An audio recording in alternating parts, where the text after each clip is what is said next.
Radioscopie.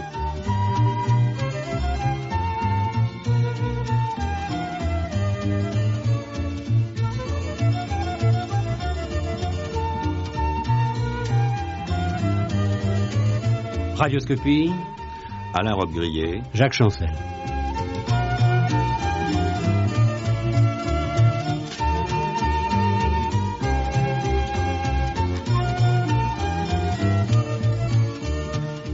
Alain Robbe-Grillet, nous ne nous sommes pas rencontrés depuis 8 ou 9 ans, je crois. Oui, quelque chose comme ça, oui. Alors on peut se poser la question, 8 ans, 10 ans, peuvent changer la vie de quelqu'un?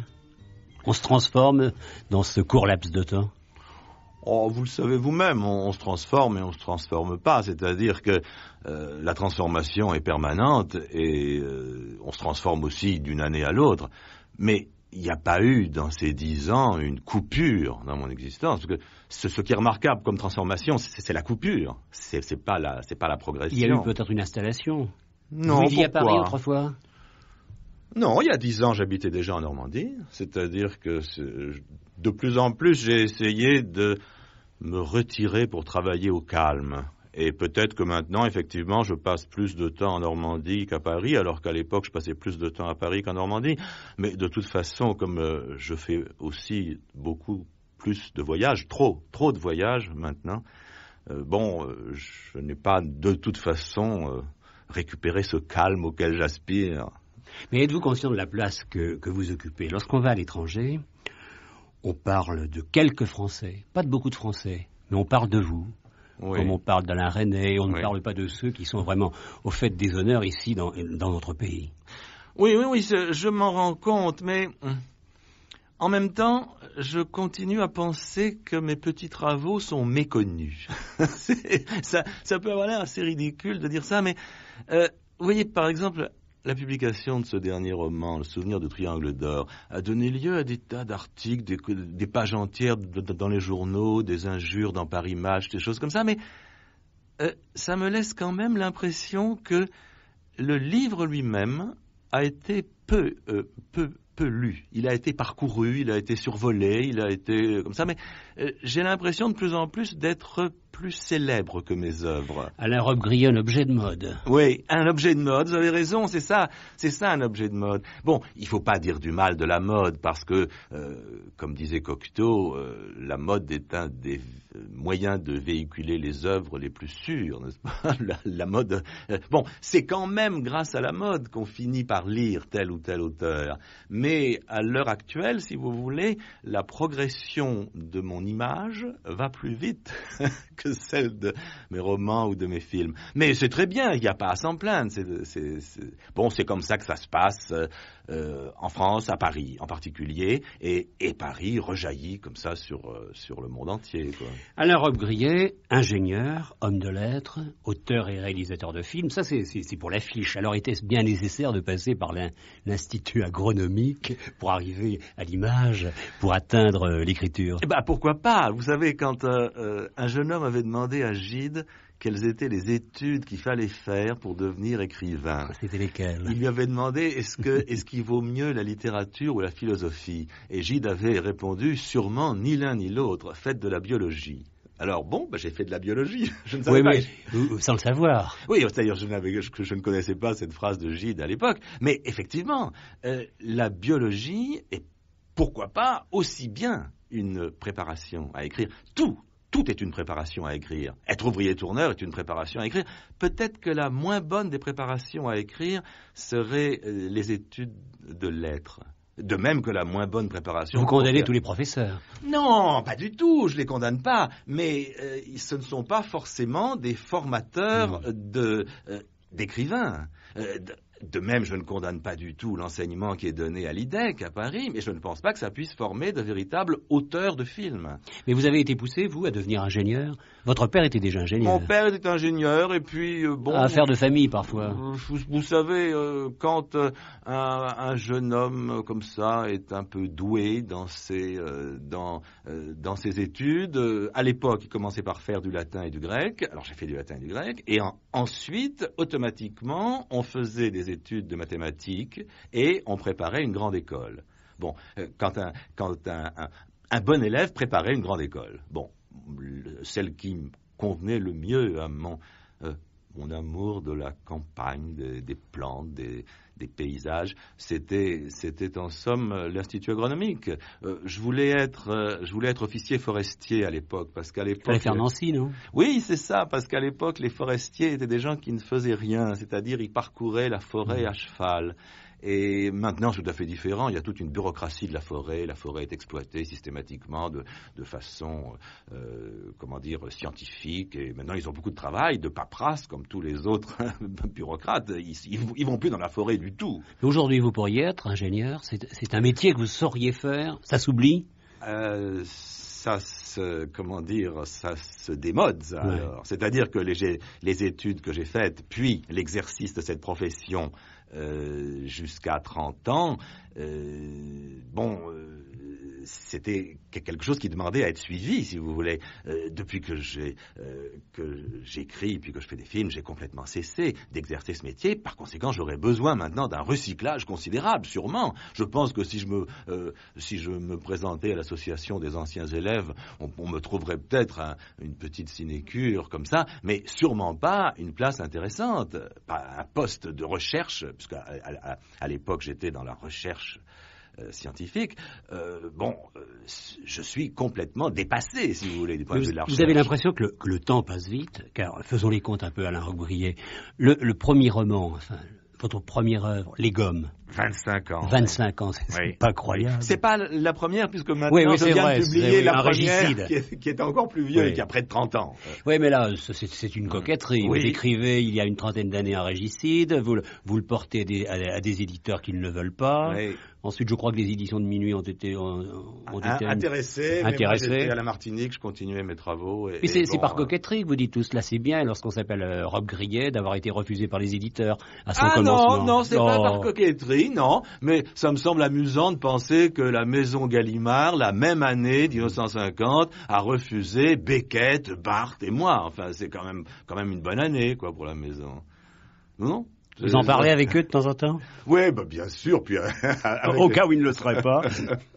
Non, mais vous savez, je suis moi-même maintenant conseiller littéraire d'une maison d'édition. Et c'est tout à fait ridicule de reprocher à un lecteur de ne pas avoir vu ce qu'une œuvre allait devenir. Gide a refusé Proust. Les exemples en sont partout, n'est-ce pas? Dans toute l'histoire des lettres est peuplée de celui qui a été refusé par telle maison, celui qui n'a pas eu tel prix, alors que tel autre l'a eu à la place, qui n'a plus aucune valeur maintenant, etc., etc. Je pense que quand un lecteur se décide à éditer le livre dont il vient de lire le manuscrit, apporté par un inconnu, il y a une espèce de pulsion personnelle, comme ça, parce qu'il sent tout d'un coup une passion pour ce livre.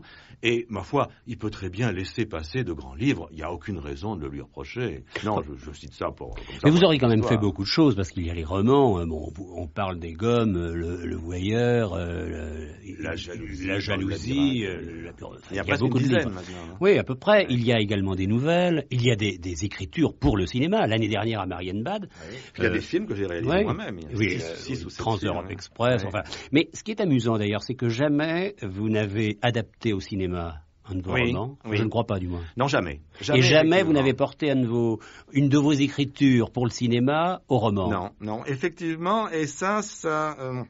C'est difficile à maintenir cette position. Ce sont des arts différents. Oui. Pour moi, c'est faire un film avec un roman, c'est une absurdité. Mais c'est difficile de maintenir cette position dans notre société parce que les producteurs de cinéma sont constamment rassurés par le livre. Et alors, mes romans sont maintenant assez connus, comme ça, ils me disent pourquoi vous ne faites pas un film avec tel ou tel livre, etc. Et je me rends compte à quel point, pour moi, la matière, c'est-à-dire les mots et les phrases pour le livre ou les images et les sons pour le film, c'est cette matière qui est la chose la plus importante. Je ne suis pas un écrivain qui fait des films, de même que je ne suis pas un ingénieur agronome qui fait des romans, n'est-ce pas? C'est faire un roman, c'est manipuler des mots, des phrases, des structures de texte. Faire un film, c'est manipuler des images et des sons. Et ça n'a aucun rapport, en fin de compte. Mais on peut se demander à quel moment, quand même, vous êtes dirigé du côté de l'écriture. Parce que lorsqu'on est ingénieur, on n'est pas inventé, même malgré tout ce que vous avez dit tout à l'heure, pour écrire des romans. Non, c'est vrai. Alors pourquoi écrire ? Non, c'est-à-dire qu'effectivement, il n'y a pas du tout la pression du groupe qui fait que dans les milieux de professeurs de littérature, on se met à écrire des romans parce que le groupe est là qui fait pression. Non, au contraire. Chez les ingénieurs de recherche en particulier, c'est très mal vu, même de lire des romans. C'est pas. Non. Bon, j'ai eu, c'est vrai, tout d'un coup, envie d'écrire un roman. J'étais ingénieur à l'Institut national de la statistique à Paris, au service de la conjoncture, où j'étais depuis 3 ans, et tout d'un coup, j'ai tout quitté du jour au lendemain pour écrire ce roman, un régicide. Bon. C'est vrai que c'est, je dirais pas mystérieux, parce que c'est un bien grand mot, mais enfin, c'est problématique. Il y a là, effectivement, un problème. Si je pouvais résoudre ce problème et vous dire pourquoi je l'ai fait, ça reviendrait à dire que je n'aurais pas eu besoin d'écrire. Si j'ai eu besoin d'écrire, c'est presque en réponse à ce problème. Mais vous aviez peut-être besoin de lire, alors vous lisiez quoi dans cette jeunesse ? Dans ma jeunesse, j'ai peu lu. Je n'étais pas du tout un avide dévorateur, comme ma sœur était, par exemple, de tous les romans qui pouvaient lui passer entre les mains, célèbres ou pas célèbres, etc. Non, je lisais quelques livres avec passion. Bon, il y avait les œuvres de Lewis Carroll, ensuite les œuvres de Raymond Roussel, vers ma 20e année, les œuvres de Kafka et de Faulkner, c'est-à-dire des œuvres que je lisais avec assiduité. Je les lisais, je les relisais, jusqu'à presque les connaître par cœur, mais sans du tout ce souci d'exhaustivité qui fait que, à l'heure actuelle encore, j'ignore les 3/4 de l'œuvre de Balzac. Mais dans toute votre œuvre, vous n'avez jamais parlé d'autre chose que de vous. Oui, vous savez, effectivement, c'est mon cas, mais... C'est un long monologue, alors. Est-ce que c'est pas le cas un peu de tout le monde ? Est-ce que c'est pas... Plus ou moins. Oui, enfin, tout écrivain, tout cinéaste, tout peintre, il ne fait que parler de soi-même sous des formes déguisées, mais enfin... qu'est-ce que j'ai comme autre matériau que le monde et moi ? Et le monde n'est vu que par moi. Donc mes rapports avec le monde, les rapports du monde avec moi, enfin on ne peut parler que de soi en réalité. Surtout quand on a choisi ce domaine, problématique justement, de la fiction. Je me rends très bien compte que quand j'écris en tant qu'ingénieur, quand j'écrivais en tant qu'ingénieur des rapports sur des expériences par exemple, là je ne parlais pas de moi. C'est-à-dire que quand je décrivais avec minutie l'évolution du Cercospora musée dans telle vallée de la Martinique, il fallait que je m'évacue au maximum. C'est-à-dire que mon équation personnelle devait disparaître le plus possible du phénomène enregistré. Tandis qu'au contraire, quand je me suis mis à écrire des romans, je me suis bien rendu compte que le seul sujet du roman, ça ne pouvait être que moi. Quand on a dit au début qu'on voyait bien que mes romans étaient écrits par un ingénieur, ça m'a fait bien rire, parce que ça montrait justement que ces critiques littéraires n'avaient pas la moindre idée de ce que pouvait être un... Comment trouvez-vous votre style ? Ça m'est difficile de le juger. Je ne le trouve que d'après l'image que j'en trouve dans les critiques qui me sont adressées, soit pour, soit contre. C'est sûrement un style bizarre, je veux dire, qui ne répond pas à une norme bien... Mais c'est votre style, c'est-à-dire vous ne vous forcez pas à écrire de cette manière. Ah, qu'est-ce que vous appelez se forcer ? Non, de toute façon, l'écriture est un travail, comme disait Valérie, et il est évident que je ne parle pas dans la vie courante de la même façon que j'écris mes romans. Donc, ce style du texte ne correspond pas à un style de vie. Ou plutôt, il y correspond de façon plus retorse, si vous voulez. Je pense à une caractéristique comme l'humour, par exemple. on le voit assez facilement quand on me fréquente. On a eu beaucoup de mal à le voir, semble-t-il, dans mes romans. Pendant très longtemps, ils n'ont vraiment amusé que moi. C'est maintenant seulement, au bout comme ça de 20 ans, 25 ans, qu'on a commencé à voir quelque chose. L'humour, c'est-à-dire des espèces de fissures intérieures, des distances prises entre le texte et lui-même, et surtout entre le texte et ce qu'il raconte. Et puis il y avait une belle ironie chez vous. Oui, bien sûr. Un sens de la provocation, très net. Oui, un sens de la provocation, là aussi. Mais ça alors, ce serait naturel. Là, ce ne serait pas du tout le résultat d'un travail. Non, alors ça, je pense que le sens de la provocation, alors, je l'ai toujours eu. Mais vous ne pensez pas, Alain Robbe-Grillet, que vous êtes entré dans ce que vous condamniez autrefois, c'est-à-dire ce que vous appeliez vous-même le discours réactionnaire? Pourquoi dites-vous ça? Alors, pas de propriété, pas d'objet à soi, pas de profit. Ça, voyons. Non, on pouvait le ressentir. Non. D'abord, quand je me suis hasardé à parler de morale, ça a toujours été de la morale du texte. Ça a très rarement été de la morale de la vie privée. Non, je crois que j'ai toujours eu, au contraire, j'ai toujours été à la recherche d'une espèce d'intérieur. De profondeur. Non, un intérieur, je l'entends au sens d'une maison où je n'aurais jamais pu écrire au café. Même quand j'en étais au stade de la chambre de bonne, si vous voulez, cette chambre de bonne, c'était quand même, ça reproduisait quand même ce que vous appelez maintenant l'installation. Non, je n'ai jamais condamné la possession des choses. Absolument pas. Simplement, ce que j'ai dit, c'est que ça n'était plus une métaphysique, c'est-à-dire que c'est une espèce de tranquillité, de confort pour pouvoir poursuivre des expériences personnelles de folie peut-être, mais j'ai opposé ça à la période balzacienne, si vous voulez, où il y avait une sorte de vertu à posséder.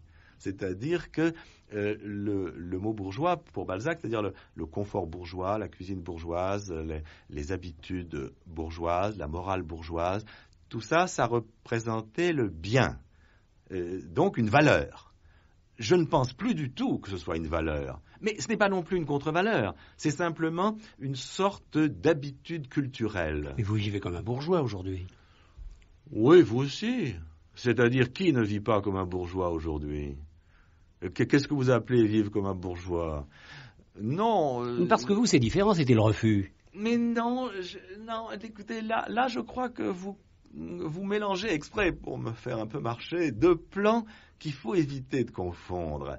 Ce qui a complètement changé, qui est devenu impossible aujourd'hui, c'est de croire à la propriété privée comme valeur. Ça, c'est vrai. C'est-à-dire que c'est maintenant plutôt un point de départ, si vous voulez. Mais un point de départ qui semble presque nécessaire, parce que quand on vit dans une société où si vous vivez à Varsovie, dans un milieu, c'est-à-dire la totalité de la ville de Varsovie, où les gens ne rêvent que d'une chose, c'est d'avoir une voiture. Vous vous rendez compte à quel point cette voiture qu'ils n'ont pas est une obsession qui finit par les traumatiser complètement et par absorber complètement toute leur existence, tous leurs projets, etc. Alors on se dit, dans le fond, les Américains qui ont tous une voiture, ils sont plutôt dans un état de progrès, même intellectuel, puisque justement, la voiture est un objet qui est complètement dominé. Vous savez que la voiture, pour les Américains, n'a plus maintenant aucune valeur. Elle est achetée, elle est usée, elle est jetée extrêmement rapidement. Mais elle sert. Elle sert, c'est tout. Elle sert, mais elle n'est plus déifiée. Or, ce qu'il y avait à l'époque, à la grande époque de la bourgeoisie française, c'est-à-dire le début du XIXe siècle, c'était la déification des objets de consommation. Et on retrouve cette déification maintenant, non pas dans le monde capitaliste bourgeois, mais au contraire, dans la bureaucratie dite socialiste. C'est ce monde-là qui est obsédé par la possession des choses. Le nôtre, au contraire, au fur et à mesure qu'il possédera trop de choses, va s'en détacher, justement. Et cette maison où j'habite, cette espèce de confort bourgeois, si vous voulez, ça n'est pas du tout une position morale dans la société. C'est un point de départ à partir duquel, justement, des expériences peuvent être tentées. Si vous voulez, un petit peu, vous savez, le problème du jeu JEU, qui tracasse tant les psychologues à l'heure actuelle. Et qui est important chez vous. Qui est très important. Bon. La grande valeur de l'époque bourgeoise, c'est le travail. On travaille pour accéder à la propriété et c'est une sorte de paradis qu'il faut obtenir. Bon. À l'heure actuelle, de plus en plus, on découvre que ce qui caractérise l'esprit humain et que ce qui fait en somme sa grandeur, c'est qu'il peut jouer avec le monde. Au lieu de subir le monde, il joue avec. Mais il ne joue avec qu'à partir du moment où il a acquis un certain niveau de satisfaction des besoins matériels, si vous voulez. Et ce niveau de satisfaction, il n'est pas absolument fixe, c'est-à-dire qu'il peut, peut-être qu'il devient un peu trop élevé dans telle ou telle société, etc. Mais à l'heure actuelle, si nous imaginons que le rôle de l'homme, c'est de jouer avec le monde, il va bien falloir d'abord le nourrir, par exemple. S'il crève de faim, il n'est pas question qu'il puisse jouer. S'il est pris 10 heures par jour dans une usine qui absorbe toutes ces heures les plus lucides et les plus possiblement créatrices de la journée, c'est pas possible, etc., etc. Mais à un certain moment, vous disiez que le sens devait être banni de toute création. Le sens est toujours l'ennemi pour vous, ou vous êtes revenu sur cette vieille idée? Non, ces rapports avec le sens continuent au contraire à être pour moi extrêmement importants. D'abord, qu'est-ce que le sens? Bon, alors... Parce que s'il n'y a pas de sens, si vous ne donnez pas de sens à une œuvre, ça devient forcément insignifiant. Non, essayons, si vous voulez, de dire les choses simplement, quoi. C'est-à-dire pas pour des spécialistes. À chaque instant, dans ma vie courante, j'ai affaire à du sens. C'est-à-dire que j'ai l'impression que la société a préparé pour moi des schémas qui me sont imposés comme étant, en somme, le sens de ma vie. Pendant très longtemps, la grande époque bourgeoise a accepté ça comme un bien. C'est-à-dire que la bourgeoisie parlait au nom de la vérité. Il y avait une vérité et, par conséquent, ceux qui ne la connaissaient pas tombaient dans le non-sens, ils étaient des fous, etc. Exactement ce qu'on voit à l'heure actuelle en Russie soviétique. Il y a une vérité au pouvoir et ceux qui ne la respectent pas sont mis dans des camps de rééducation ou des asiles, etc., etc. Bon. Alors, je me dis, mais le sens, en réalité, la notion de sens, c'est une notion qui est répressive. C'est-à-dire, il n'y a de sens que créé par quelqu'un d'autre pour moi. Si je veux jouer avec le monde, c'est-à-dire être le créateur du propre sens de ma propre vie, je dois refuser tout ce qui a été institué comme sens, le sens du monde, c'est-à-dire la vérité avec un grand V et des capitales. Alors la vraisemblance et la vérité. La vraisemblance, comment employez-vous le mot vraisemblance? Là aussi, il faudrait savoir. Comme vous l'avez entendu. Non, parce que la vraisemblance est également idéologique. On tourne. les études, toutes les études qui ont été faites sur les romans du passé, celle de Genette sur la princesse de Clèves par exemple, montrent que quand on reprochait à ce roman, La princesse de Clèves, son invraisemblance, c'était au nom d'une morale sociale, c'est-à-dire... Non pas de quelque chose qui existe. Oui, mais pas naturel, au nom d'un artifice. La morale sociale n'est pas une nature, c'est quelque chose qui a été produit par une société. Et toute société cherchant à se reproduire identique à elle-même, que les fils soient semblables au père, etc., il est normal que chaque société instaure une vérité. Plus un régime est fort, plus la notion de vérité est forte. C'est-à-dire, le régime stalinien, le régime hitlérien étaient des régimes où la notion de vérité était terriblement forte, univoque, oppressive. Dans nos démocraties pourries, c'est moins oppressant. Vous avez dit démocratie pourrie. Oui. Alors, qu'est-ce qui n'est pas pourri? Mais quand je dis démocratie pourrie, c'est pas un reproche, n'est-ce pas? Parce que je préfère personnellement, cet état de désagrégation du sens, c'est-à-dire que, en fin de compte, la vérité, je ne suis plus du tout le seul à la mettre en question. C'est chacun de nous, c'est tout le monde. C'est non pas seulement les intellectuels, mais de plus en plus les gens dans la rue, et en particulier l'esprit français de plus en plus, qui est caractérisé par ça. Quand on dit quelque chose à quelqu'un, immédiatement il dit « Ah oui, peut-être, mais on est en train de me bourrer le mou. On est en train d'essayer de me faire croire quelque chose. » Cette méfiance, en somme, contre la parole idéologique de la société, c'est la mise en question du sens. Bon, donc, lutter contre le sens. Mais en même temps, je suis un produit du sens. J'ai fait des études, je sors d'une grande école, je me suis inséré, comme vous dites maintenant, dans la vie sociale, d'abord sous forme d'ingénieur agronome dans un institut de recherche international, c'est-à-dire quelqu'un de très bien inséré, puis ensuite j'ai tout quitté, mais peu à peu, comme vous faites remarquer, 20 ans après, je me trouve de nouveau inséré dans un système social, etc. Et je me rends très bien compte que moi-même, j'appartiens à ce sens. Et d'ailleurs, vous remarquez que je parle de façon sensée. Pas du tout, quand on m'entend parler, c'est pas du tout comme quand on entendait parler Artaud, par exemple, ou des gens comme ça. Donc, ces problèmes de sens sont des problèmes insolubles et passionnants. Alors, vous avez parlé d'Artaud. Artaud était-il libre par rapport à vous? Oh, sûrement pas. J'ai un peu connu Artaud et je l'ai beaucoup lu. Les obsessions métaphysiques et sexuelle d'Artaud était terriblement contraignante. En particulier, vous savez qu'il avait une espèce de puritanisme, il avait une morale puritaine qui se développe en particulier dans ses lettres à l'irlandaise là et tout ça, qui ne peut pas passer du tout pour une liberté. Artaud était un visionnaire, mais je ne le classerai pas dans... Il est possible que l'œuvre d'Artaud ait fait progresser l'idée de liberté, ça c'est tout à fait probable. Mais en revanche, le personnage Artaud se sentait lui-même terriblement emprisonné par des liens. C'est ça qui allait de la camisole de force qu'on lui imposait à son propre esprit qui lui imposait en somme des carcans comparables. Mais Alain Roquebrune, avez-vous le sentiment aujourd'hui que vous êtes mieux compris qu'avant?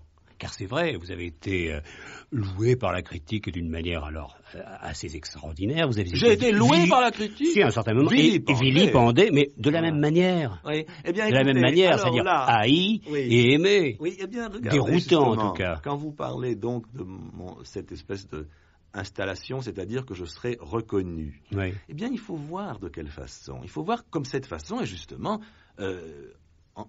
ambiguë. Pour ne pas dire contradictoire. À chacun de mes romans paraissent des articles très favorables et des articles complètement opposés, même violents, des articles haineux. La semaine dernière encore dans Paris Match, cette espèce de truc. Mais vous l'acceptez ou... Mais oui, mais c'est passionnant. Ça vous fait presque plaisir.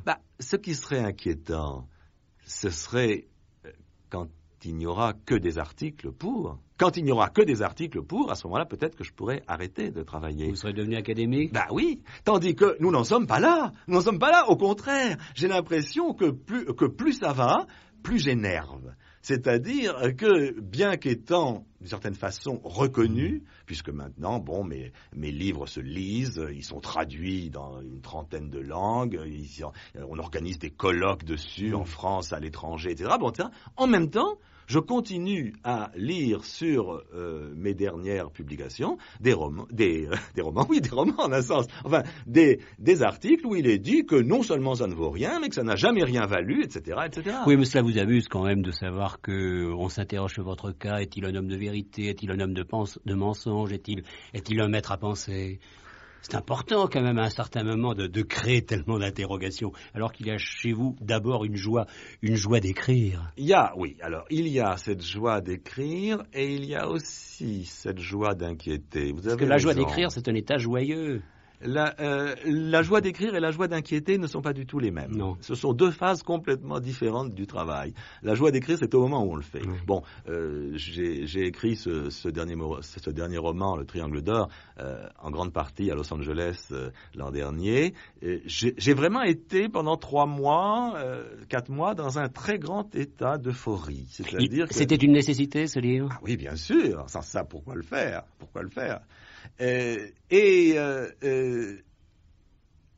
Cette euphorie-là est purement personnelle, c'est-à-dire elle ne s'adresse à personne.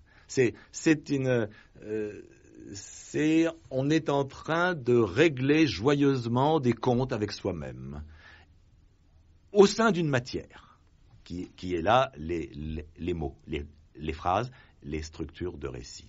Bon, au moment où le livre paraît, c'est un peu différent, parce qu'à ce moment-là, il est propulsé comme objet de consommation, c'est-à-dire on va par exemple en parler à des critiques, ou bien répondre à des interviews, ou bien lire des articles qui paraissent sur le livre, etc., etc.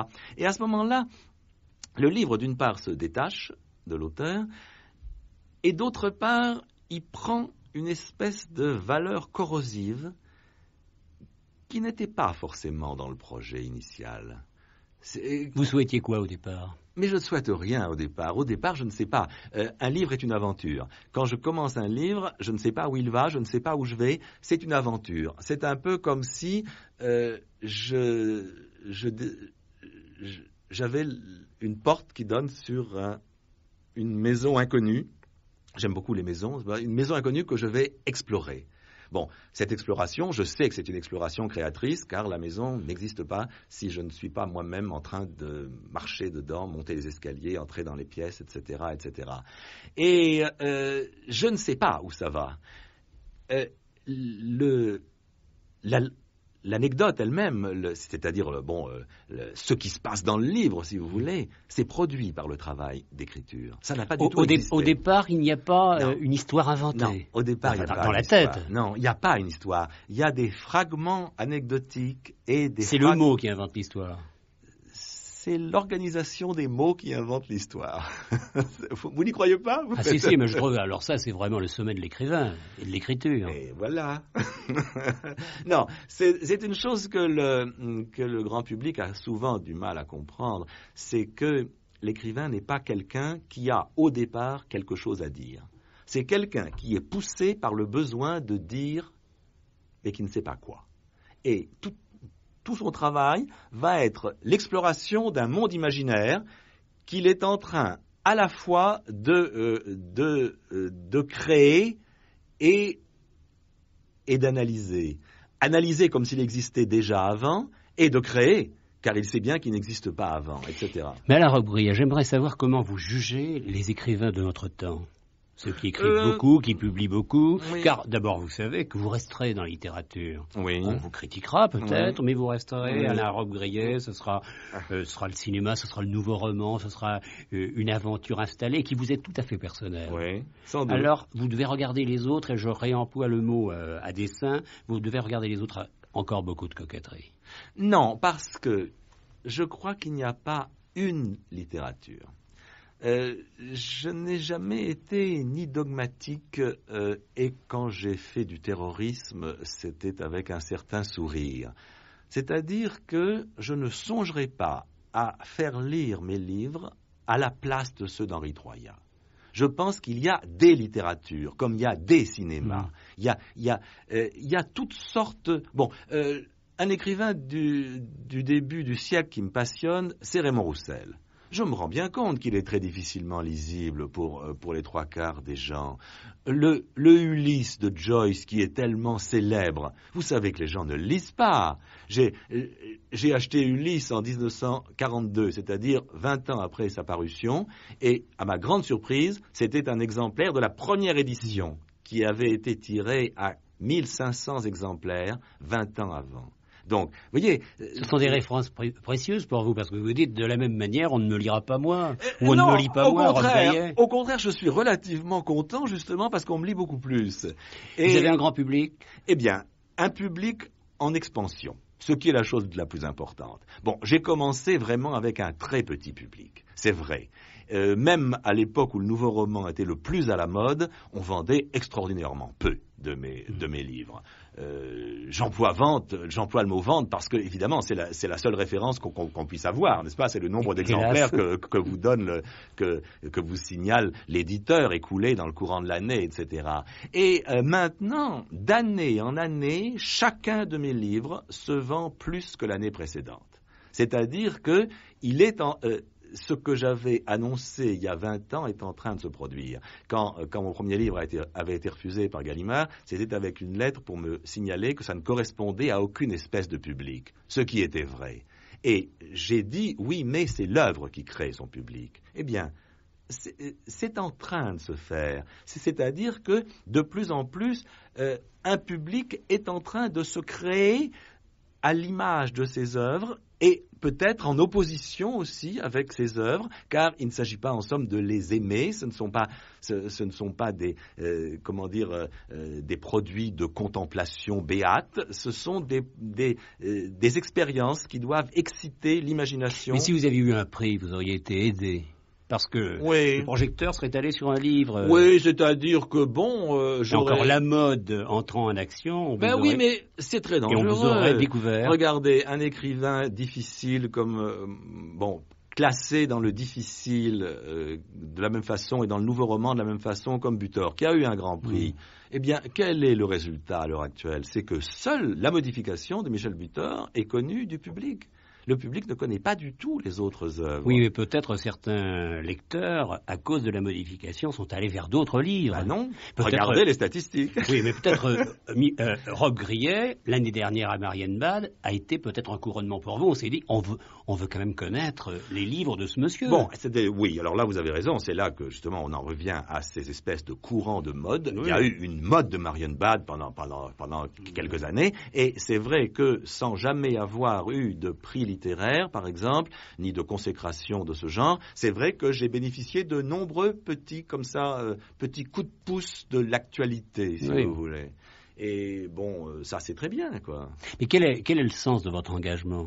D'abord, vous avez l'engagement de l'artiste. Oui. Il n'y a pas d'engagement politique. Quoique... vous réemployez le mot sens, n'est-ce pas? C'est-à-dire que si je disons quel est votre engagement, et je gomme le mot sens. Ou alors employons-le, mais... avec son acception de direction. D'accord. Quel est le sens? Le sens, c'est-à-dire la flèche. La flèche, le vecteur de votre action. Ah, eh bien, et je ne sais pas. Vous savez, je me sens déraisonnablement poussé par une espèce de conviction d'une force qui m'étonne moi-même. C'est-à-dire que quand j'écris un livre ou quand je pense à ce que je suis en train de faire ou à ce que j'ai fait, etc., j'ai cette espèce de, de certitude naïve. Vous connaissez l'histoire de Raymond Roussel qui fermait ses stores quand il écrivait pour que la lumière de son génie ne réveille pas les voisins. N'est-ce pas? Bon, eh bien, c'est une chose bien sûr qui fait rire. C'est le même cas pour vous? Oui, c'est ce que je voulais dire. C'est-à-dire qu'il y a cette conviction énorme, inexpliquée, inexplicable, mais qui soutient, il faut le dire, dans les moments difficiles. De toute manière, vous n'avez jamais été pour la clarté romanesque. Ah, il y a une grande clarté dans mes livres. C'est un autre type de clarté. D'ailleurs, un des premiers articles qui avait été écrit sur mes romans, l'article de Maurice Blanchot sur le voyeur, commençait par cette phrase: d'où vient cette clarté qui illumine le voyeur? Puis il faudra quand même un jour chercher. Parce que quelqu'un se cache sous le nom de Rob Grillet. Oui. Oui. Ça peut vouloir dire plusieurs choses que vous dites là. Quelqu'un se cache, c'est-à-dire je suis moi-même en train de cacher quelqu'un. Voilà. Ou bien on finira par découvrir qu'il y avait quelqu'un derrière ces œuvres. Et ce sont deux choses différentes. La première conception de votre phrase, je la refuse. Je ne suis pas du tout en train de cacher quelqu'un. Alors, deuxième conception. Je suis en train de dévoiler quelqu'un. Oui. J'estime que chaque phrase, chaque texte, chaque image de chaque film est en train de dévoiler quelqu'un. Mais on a l'impression que ce quelqu'un fuit, puisque justement, de livre en livre ou de film en film, on le perd, il glisse entre les doigts, etc. Donc, on ne peut pas dire qu'une belle image globale et rassurante d'Alain Robbe-Grillet pour l'éternité a été formée par les livres ou les films que j'ai faits jusqu'à présent. Bon. Mais, alors, deuxième conception de votre phrase, cette œuvre cache quelqu'un. Il y a quelqu'un, mais qu'est-ce que ça voudrait dire? Ça voudrait dire qu'il y aurait une clé? Qu'une fois qu'on aura trouvé ce quelqu'un, l'œuvre sera complètement déflorée. C'est-à-dire, une fois qu'on aura dit « Ah oui, Dostoïevski était épileptique ». Ça pourrait vouloir dire aussi que vous êtes arrivé très tôt et que peu de gens vous ont compris très vite.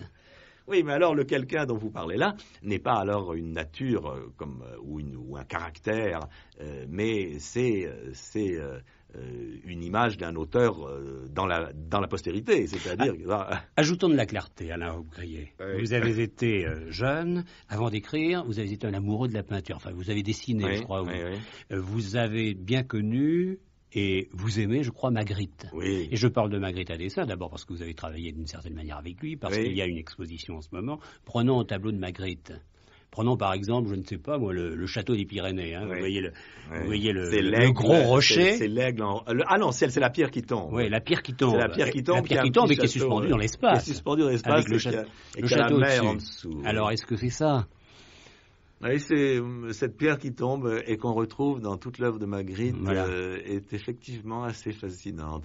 D'une façon générale, la pourquoi est-elle retenue dans l'air, enfin? C'est le paradoxe de Zénon. C'est la vieille histoire qui a hanté toute l'Antiquité. Quand on a demandé à Zénon s'il pouvait citer une seule chose qui soit immobile dans le monde, Zénon a répondu oui, la flèche en plein vol. Et effectivement, les calculs scientifiques actuels peuvent très bien concevoir que la flèche est immobile. Et là, la pierre qui tombe de Magritte, le château des Pyrénées, c'est effectivement la flèche de Zénon. Elle est immobile et elle est en train de tomber. Pour bien connaître Robbe-Grillet, quel livre faut-il lire? Ça dépend. Si vous voulez bien connaître, d'après tout ce que nous venons de dire, il faut les lire tous et voir comment... Est-il nécessaire d'abord de les lire tous? Est-il nécessaire de connaître Robbe-Grillet de toute façon? Si on pose... Ça, vous allez répondre oui. Non, je suis très tolérant vis-à-vis des gens qui ne me lisent pas. J'en vois des quantités et je ne penserai pas à le leur reprocher. Mais si quelqu'un me demande ce qu'il faut lire, je me renseigne déjà sur son état de civilisation personnelle. C'est-à-dire, est-ce qu'il connaît l'œuvre de Faulkner? Est-ce qu'il connaît l'œuvre de Kafka? Ou est-ce qu'il a... Il faudrait commencer par lire Faulkner et Kafka avant de lire Robbe-Grillet. C'est pas ça, mais si on s'intéresse à l'histoire de la littérature, c'est-à-dire au mouvement qui a porté l'homme de siècle en siècle, il faut tout lire, depuis Platon. Bon, l'histoire de notre civilisation. Si au contraire on veut connaître un auteur, il faut lire tous ses livres, et c'est évident. Si au contraire on veut avoir quelques notions sur un auteur, il suffit d'en lire quelques-uns. Alors, justement, une notion de Robbe-Grillet, alors il faudrait lire quel livre? Alors, quoi, vous voulez en lire combien? 2? Disons 3. 3. Alors, mettons, Les Gommes. Ah, pourquoi Les Gommes? D'abord parce que c'est le premier. Oui, bon... J'oublie le régicide. Oui, d'accord. Oui, oubliez-le, si vous voulez. Bon, alors, Les Gommes, La jalousie et Souvenirs du triangle d'or. Oui. Oui, pourtant, mes 2 livres qui ont eu le plus de succès à la parution, ça a été Dans le labyrinthe et La maison de rendez-vous. Voilà, vous vous intéressez aussi au succès. Non! Alors que peut-être vous êtes totalement dans les autres qui ont eu moins de succès. Absolument pas, je m'intéresse pas, mais je constate que le public a trouvé un accord plus facile avec le labyrinthe et La maison de rendez-vous. Alors, si quelqu'un n'a rien lu et qui veut commencer, peut-être qu'il faut commencer par le labyrinthe. Enfin, je ne sais pas, moi. Non, parce que c'est important ce que vous dites, parce que l'écrivain, d'une manière générale, se méfie de ses personnages. Oui. D'une manière assez générale. Et dans le même sens, non, pardonnez-moi, au même moment, le lecteur peut se méfier de l'écrivain. Alors, le lecteur doit se méfier de l'écrivain. Et si l'écrivain ne lui facilite pas le travail, enfin ne lui ouvre pas un peu les portes, écoutez, ne lui dessine pas un itinéraire... Il y a en tout cas, pour moi évidemment... mon livre le plus important est toujours le dernier. Donc, c'est Souvenirs du triangle d'or. Parce que, pour moi, c'est un... Et pour moi, c'est un régicide, le dernier. Alors que c'est le premier. Oui, c'est ça, oui, bien sûr. Oui. Bon, mettons... Tenez, peut-être lire ce numéro d'Oblique. La revue Oblique me consacre un numéro spécial. Alors, je veux dire, c'est énorme. Oui, mais alors, justement... C'est énorme, parce que c'est Robbe-Grillet, vraiment... Oui, mais on n'est pas forcé de tout lire. Toutes les facettes. On n'est pas forcé de tout lire. On peut lire une lettre personnelle à François Mauriac, et puis après... C'est remarquablement fait, d'ailleurs. Oui, bien sûr, ça a été fait par François Josse, très bien. Et bon, je ne crois pas qu'on puisse consommer entièrement ce pavé d'un bout à l'autre. Hein. Il y a pratiquement autant de signes que dans l'ensemble de mes romans. Ah, il y a quand même l'écriture des films. Mais il y a des tas de choses, et peut-être ce serait une bonne entrée en matière. Mais vous accordez autant d'importance. Ou alors, La Belle Captive, ce livre justement que j'ai fait avec Magritte. Avec Magritte, oui. Pourquoi c'est un récit court, Magritte est à la mode, commençons par là. Mais moi je continue à dire, il y a un texte qui est à l'heure actuelle le plus fort, le plus parfait. C'est Souvenir de Triangle d'Or, parce que c'est le dernier. Mais vous accordez autant d'importance au cinéma qu'à la littérature? Oui Disons et non. qu'au livre. Oui et non. J'assume moins la responsabilité entière de l'œuvre. Il faut avoir vu quel film? Trans-Europe Express d'abord? Oui, parce que c'est le plus facile. Alors là aussi, c'est celui qui a eu le plus d'impact sur le public à sa sortie. Mais je pense qu'un film comme L'Homme qui ment, qui a été un échec, ou comme Glissement progressif du plaisir, qui a été un succès, mais pour des raisons très suspectes, parce qu'il y avait des jolies filles, quoi. Il y avait Anicelle. Il y avait Anicelle Elvina, oui, bon. Ces deux films-là ont pour moi une plus grande, plus grande perfection. Vous voyez, j'emploie tout le temps ces mots. J'ai tout le temps l'impression d'être comme un artisan qui manipule une matière, et qu'il y a un point qu'on peut appeler la perfection, qui est le moment où tout tient debout tout seul, sans avoir besoin du sens, des explications. C'est un texte, quoi. Et bon, pour le cinéma, en somme, c'est un peu pareil. Alors, si je dis que peut-être le cinéma restera moins dans l'histoire de la civilisation, c'est parce que les films ne sont pas le produit de... Même mes propres films, qui ont vraiment un auteur, parce que je fais tout, le scénario, le tournage, le montage, etc., etc., il y a quand même des tas de gens qui interviennent de façon créatrice. Et puis il y a quelque chose de paradoxal. Prenons l'année dernière à Marienbad. Alors là, il y a deux auteurs. On peut se demander pourquoi vous n'avez pas réalisé ce film. Bon, alors... Parce que vous avez presque tout donné à Alain Resnais. Oui, non, c'est-à-dire que je n'aurais pas écrit ce film pour moi. Ce film met en jeu un matériau psychologique qui passionne Resnais et qui n'est pas un matériau pour moi. J'ai pas envie de traiter ce matériau. J'ai écrit ce film pour Resnais. Et si ce film reste quand même une œuvre, c'est parce que, non pas ce qu'on a dit à l'époque, qu'il y avait eu une entente totale, comme s'il n'y avait qu'un seul auteur, Resnais, Robbe-Grillet, etc. Au contraire, si ce film est passionnant, c'est parce qu'il y a deux auteurs qui ont une personnalité très forte l'un comme l'autre et qui sont en état de conflit. L'année dernière à Marienbad, c'est l'histoire d'un viol, on a dit, n'est-ce pas? Oui, mais ça se passe en somme, non pas entre Delphine Seyrig et Albert Azy, ça se passe entre Resnais et moi. C'est-à-dire, c'est un conflit textuel entre deux créateurs. J'ai revu Marienbad récemment à San Diego, en Californie, et j'ai été frappé par cette présence de deux auteurs en lutte dans le film. Ça, c'est un cas probablement unique dans l'histoire du cinéma, parce que quand un auteur-réalisateur comme Antonioni se sert d'un auteur pour écrire son scénario, il le bouffe complètement.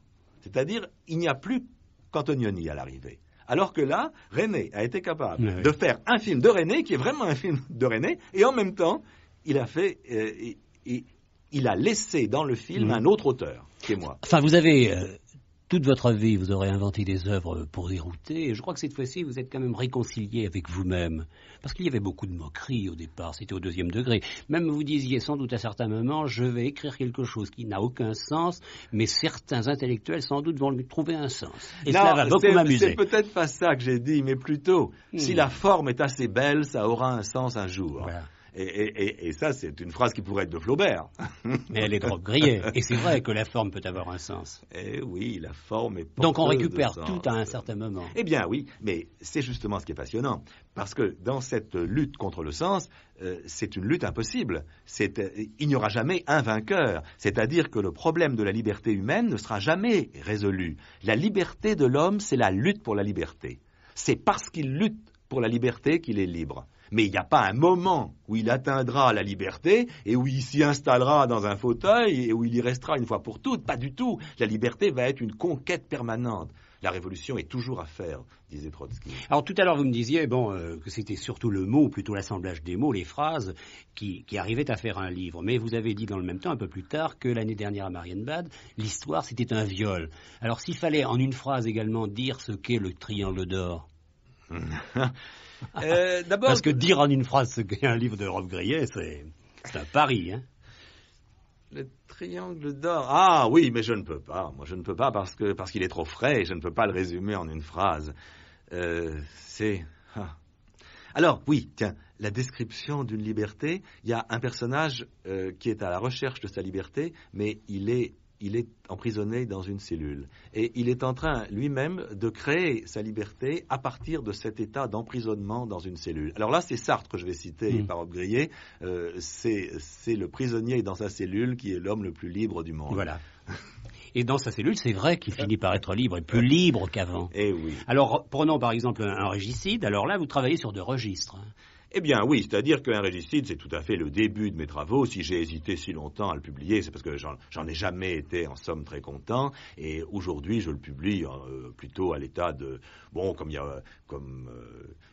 y a des gens qui s'intéressent au développement de mes romans, bon, je leur ai donné la première marche de l'escalier qui manquait jusqu'à présent. Mais il y a une certaine simplicité qui me semble néfaste, un régicide. Chacun de mes livres est en somme la création d'un espace imaginaire. C'est-à-dire... Il y a 2 espaces alors dans un régicide. Il n'y en a plus que 2. Voilà. C'est-à-dire que dans le triangle d'or, cet espace se déboîte à chaque instant. C'est un espace en expansion qui est vraiment l'espace de la liberté. Tandis que dans un régicide, ce personnage n'a que le choix de rester dans un premier monde ou de tomber dans l'autre. Alors, dans l'un des mondes, il travaille dans une usine. Oui. Dans l'autre des mondes, il se promène sur la côte heureux. Avec des sirènes. Alors, d'un côté, il y a l'utopie, il y a l'espoir, il y a la fièvre, il y a l'idéalisme. Et de l'autre côté, il y a la politique. C'est un manichéisme, en somme, comme si la politique était véreuse et que la liberté... Elle l'est ou elle ne l'est pas, véreuse? Oh, écoutez, Chancel, vous connaissez plus d'hommes politiques que moi, répondez vous-même. Hein. Mais... Vous êtes un peu terroriste, vous. Je pense que l'action politique, pour son efficacité, demande, des simplifications qui sont contraires à l'exercice de la liberté. C'est-à-dire qu'un politicien qui est mu même par un idéal est forcé de fermer quelques portes. Alors, ça peut être tragique, c'est-à-dire qu'il les ferme toutes, n'est-ce pas, et qu'il n'y a plus qu'alors le monde totalitaire. Mais même un politicien libéral va fermer des portes sans cesse. Alors que le projet de liberté humaine est justement un projet d'ouverture à chaque instant et de créer des espaces qui vont se déboîter et au sein, en somme, d'une sorte de richesse imaginaire. Le monde de notre esprit est infiniment plus riche que ce studio, si vous voulez. Mais vous pourriez appartenir à une autorité politique, vous pourriez entrer dans le corset d'un parti. À quoi ça servirait à ce parti? Et à quoi ça me servirait? Non, c'est vous. Ah non, je ne pourrais pas. Vos parents étaient de droite. Ah, anarchiste de droite. C'est un cas assez fréquent. Peut-être un anarchiste de droite. Oui, tout ce que vous voulez, n'est-ce pas? Quand je vis avec des gens de droite, évidemment, je me sens tout à fait de gauche. Mais il est certain que quand on vit avec des gens de gauche, par moments... je me rappelle Yang Cho, ce cinéaste hongrois de très grand talent et même de génie, qui est le cinéaste officiel de la Hongrie communiste et qui vit à Rome. Pontecorvo lui demandait une fois, mais pourquoi est-ce que tu vis à Rome? Et Yang Cho a répondu, j'étais présent, je peux en témoigner, pour conserver ma foi dans le communisme. Alors j'en reviens au régicide. Un régicide, car il y a également cette idée que vous faites transparaître, que vous faites respirer, c'est une société, vous n'aimez pas une société qui serait dominée par l'Église. Or en ce moment, Par un parti de l'Église. Hein. Le parti de l'Église. En ce moment, vous avez le pape qui fait un triomphe au Mexique. Alors, comment recevez-vous ce triomphe? C'est le parti de l'Église qui triomphe. Oui, le parti de l'Église, c'est un peu métaphorique. Ce roman est bourré de métaphores, n'est-ce pas? Comme Rob Grillet. Oui, bien sûr, à la longue, on s'en aperçoit. Mais en tout cas, le parti de l'Église, de façon précise, correspondrait plus à un parti communiste bureaucratique qu'à cet État du Vatican. En somme débonnaire, non? Enfin, nous ne sommes plus. Enfin, moi, je ne me sens pas vraiment opprimé par l'Église. Je me sens opprimé par un puritanisme qui, effectivement, est l'héritier de l'Église